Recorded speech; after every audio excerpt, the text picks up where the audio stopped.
Hey, Tony here, Random Adventures 2.0. Where are we at and what are we doing? Well, where we're at, I pull off on the side of the road because I want to show you something. So this is not the Subaru that I had. A lot of you that follow the channel know that I was in a car accident back in May, and the old Subaru, which was the new Subaru that I gotten just in December of 2025, that was the Subaru Outback. Now this one, the new one, is the Subaru Outback Wilderness Edition, and I'm working on getting it set up right now to continue doing car camping. But I took advantage of something because my refrigerator was also lost in the accident. It made it in the rental all the way home, but when I got home, it stopped working. So I took advantage of that and wanted to get one just a little bit more fitting for the Subaru.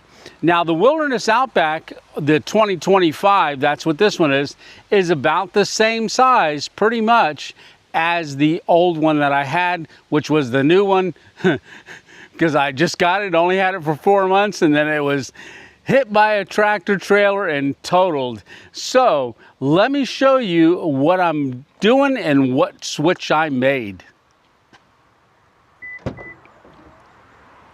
All right, so anybody new to the channel, this is the way that I pretty much set up my Subarus.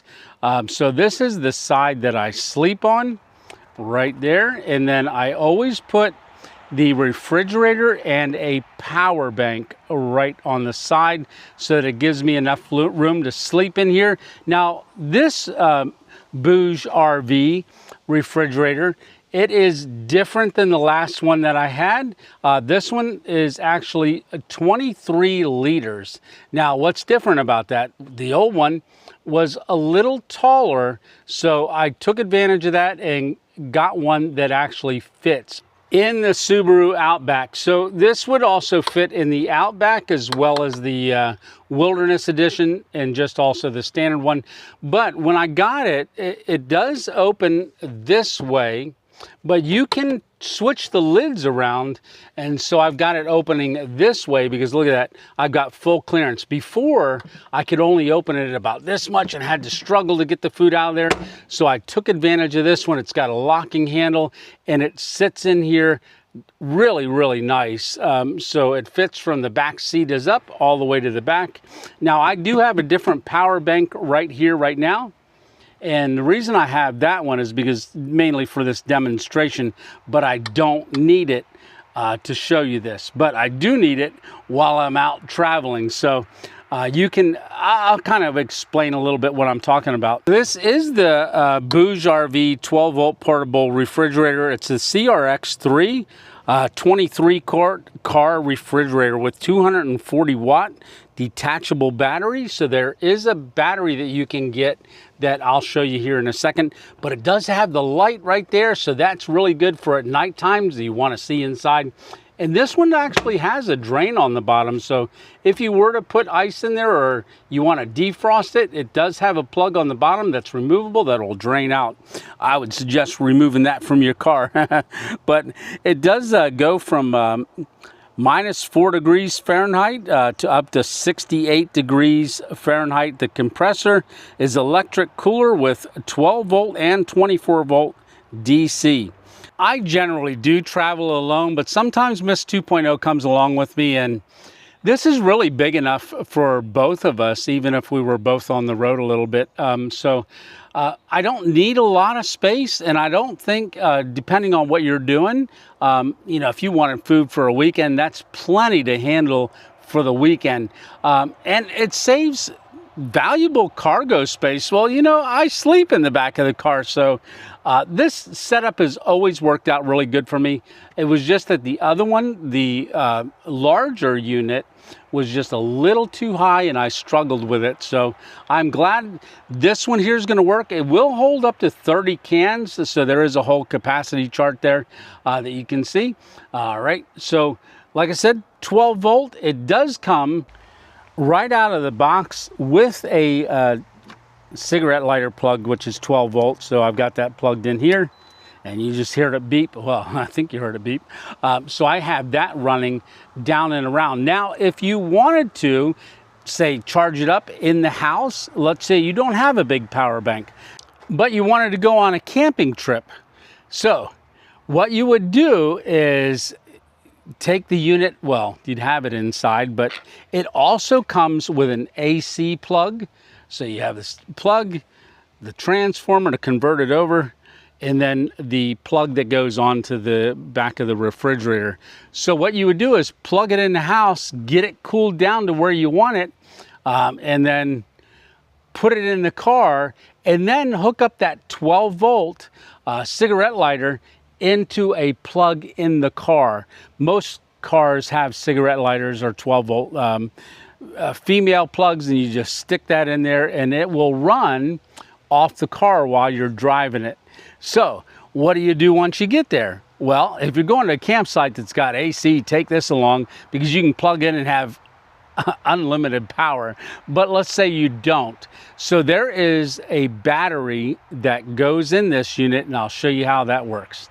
So you can see right now, I unhooked it from the power bank, and what I did is I put it out on our little slide out table here, but you can see the unit, and right on the top here is the spot where we're going to put the battery. I'll show you how that goes in there, and it's a perfect fit. So the battery is sold separately, but this is a Life PO4 battery. It's a 240 watt seamless fit. Like I said, it just drops right in. It's got a handle on it. So the other one that I had, actually you had to run a cord from this down to the plug on the bottom here to make it run. It kind of ran out the back. I like this design a lot better, but you can see it's got several ways to charge it. So you would charge this up by DC input, but you can also charge other stuff with the USBs and stuff. But right there is going to be your solar connector, but there's also a if you use a cigarette lighter with a solar connector, you can actually plug it in right here and bypass the charging it from any kind of power bank. So you can just lift this up, and what it does is it just drops right in. So this is the end. It's got a little connection there. You just drop it in, and it just came on, and it will start back up again here and start running. All right, so we're showing 34 degrees there, so we're all set. Now we just put it in the car and take it camping. But you would want to plug it in with the cigarette lighter while you're traveling.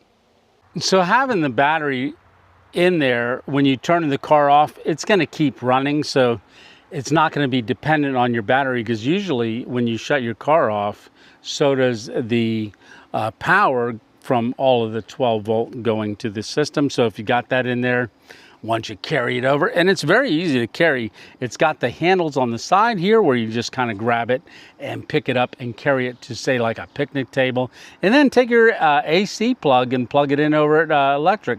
But if you don't have AC at the site, no problem. You got a battery, and I believe the battery is about a 29-hour roughly charge on it to keep you running for about 29 hours. So you did see on the front the display, but there's also an app, and I'm going to show you that here in a minute, but it does have a rapid cycle, so it will cool down very quickly. You know, I guess various things would apply, like the temperature that you're going from. So they say about 77 degrees down fairly quickly. Yep, so we still got it nice and cool in there. So the battery is sold separate, but it does have 3,000 cycles, so that means you can charge it multiple times. So I think that says 3,000 cycles, long cycle life. I like that. Okay, so what I wanted to do now is take a look at the app. So there is an app for this, so you can kind of check the battery status and things like that. So let's pull that up here. Alrighty. So once we get it connected here. So you can see the CRX3 right there on the bottom. That's my device. I just want to click on it, and it monitors the temperature inside the unit. So you can see it right there. We got 34 degrees. So you can see all the other inputs, and if it had power coming to it, we would see the DW DC input and so forth. So we're at 98% on the battery. We're going to up it to 35 degrees, and you can see the temperature inside the refrigerator is 35. So we can kind of monitor it, kind of turn it on and off if we want to. We can turn it off. Well, I think we have to push the button on the outside of the refrigerator to get it to turn on, but there you have it. You got Eco on the bottom there. You got Max. So I like to run it on Max rather than Eco.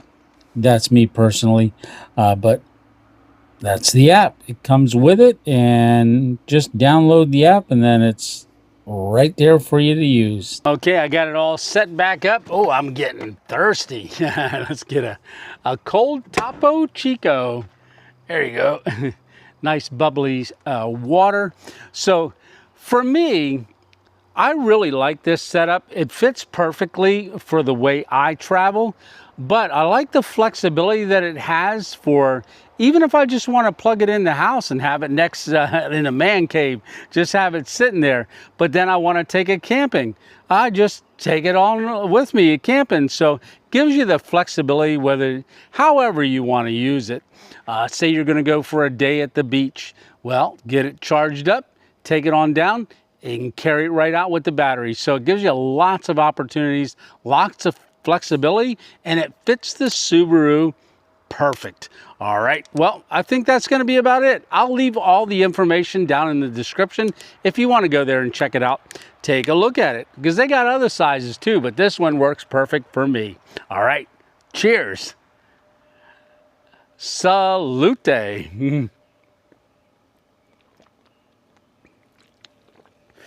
Oh, that is good. Topo Chico, twist of lime. All right, well, I'm going to pack up, and I'll see you on the next random adventure. Like I said, this was just a quick to show you how the Subaru is getting set up. I'm liking it. All right, check out some of the other stuff on our channel. And here's a couple thumbnails. So car camping, check that one out. And maybe the build of the old Subaru. That way you'll get kind of an idea. But there is a lot of stealth camping that I do with this. All right, we'll see you on the next one.